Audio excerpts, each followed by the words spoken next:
will go, doesn't know, we're not sure. No idea at all, not a single one. But I'll give you a very small idea of what might happen. Actually, XRP is just a valuable piece of money.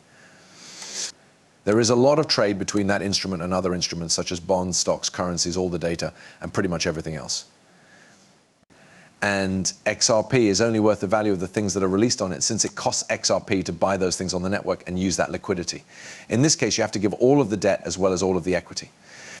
That means XRP is only responsible for the debts of the people who issue assets on it, which is clearly not responsible. XRP could be worth $100,000 or $1 million, depending on how many assets you want to add to the network. So it's fine if you want to give out, say, $100 trillion worth of stock. That's a great deal of money on the web. What will happen if they want to borrow another $500 million that makes the network more valuable? There is an incredible amount of money that could be moving through these networks that we can't even begin to understand because of the debt issue of being able to create more and more value in the form of...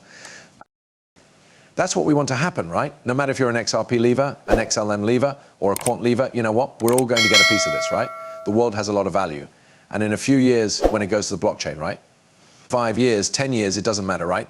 The price will change a lot because of that. Because as he said, if you have $100 trillion in debt, the market cap is now worth $100 trillion more, which is pretty cool, right? That's what we want to happen. Okay, this video is great. I quote a lot. I also like to bring it up when the chance comes up.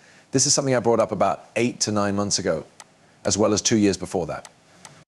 This is why bankers, central banks, institutions, and big companies are going to use cryptocurrency. It's a very cheap way to move money. Look at this. To be blunt, the level of tribalism in this business is crazy. Some people are Bitcoin maximalists, but everyone agrees that XRP is bad. Also, I don't really get it, do you? I mean, they're a real business. They don't act like something they're not. One thing they're great at is moving money quickly and cheaply. Also, it's great. It's very helpful. It's also really good that a hedge fund like ours can use Ripple and XRP as money. I just did the same thing. Our first close was done. We put $50 million into the business in Ripple and XRP in less than 2 seconds. It only cost 30 cents. Wow, that's really cool. The only thing is that you can't do that with cash or Bitcoin. Moving $50 million should only cost 30 cents, right? How much would it cost to use Bitcoin or Ethereum to send $50 million?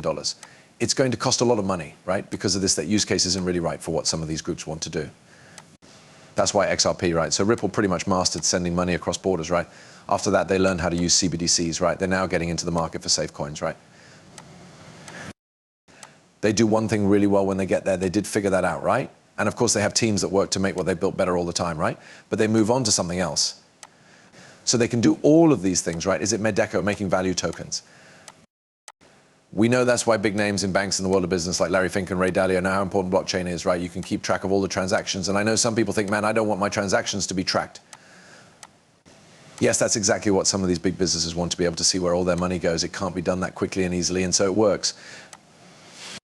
A really important need for us. Also, if our LPs ever want to cash out, we hope that never happens. We can just send them some of the money back in XRP. There is no 3-day wait for foreign wires or 1-day wait for us wires, wire fees and all that are not being paid.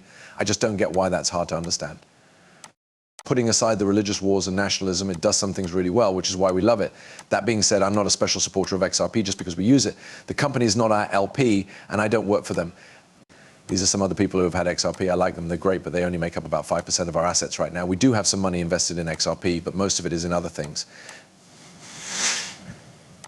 You must have other things, right? It can't all. It goes without saying that the more time you spend learning about what's going on in the crypto world as a whole, the better off you will be. You can always ask questions in the great community of cryptoneers if you need help figuring out what's going on. Some people can help you figure out how to do things like study and look things up. Having a safe space in the crypto space is very important. I'll see you soon. Ripple works with the Eurodollar because it is a part of the Digital Euro Association. It's new to the stablecoin market, but the Eurodollar follows all of Mika's rules. This leader in fintech is putting out a digital dollar that was made in Europe. This will be different in every country. That being said, there will be some people who just won't accept it no matter what. But in most first world countries, the government can make money and do whatever they want. It's going to be used. Okay, a lot of the time I hear people talk about R3 and Ripple. To be clear, R3 showed that Ripple and XRP could work together a long time ago. Since then, they've moved on to things like XDC and other ones. I was doing some study about 6 to 8 months ago and thought, wouldn't it be cool if Ripple went public and had a ridiculous amount of money that they could use to buy R3? I wonder how much that would cost. Because of this, I asked ChatGPT how much this was worth. It was tough to say, but they would need a few $1 billion to buy R3. I see that people are still talking about XRP and R3.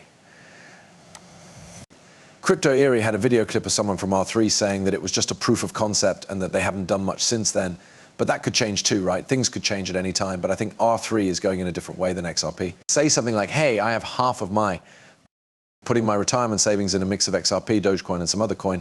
I don't know. That's why it's been really worrying me. I don't think your base chord has anything to do with the price either. Of the digital currencies we talk about, I know about Ripple Cash, which you're interested in. It's been so hard to handle this year. I know that you are interested in Ripple as a coin. It's been so hard to handle this year. Matt, let's talk about how much blockchain costs. That's a tough question for me to answer, but there are reasons why Bitcoin and maybe even Ethereum exist. As you know, though, there are hundreds of other coins out there. I personally don't see the point in most of them. A lot of these pieces don't do anything useful. The long-term value of any digital object will depend on how useful it is. This is also known as utility. So what do you think? Do you like the dog with the hat or something? Pet or something? Do you think those things will still be valuable in, say, 2, 3, 5, or 10 years? Really, tokens that don't have a use case just have a community, very rarely do that. They don't last very often, right?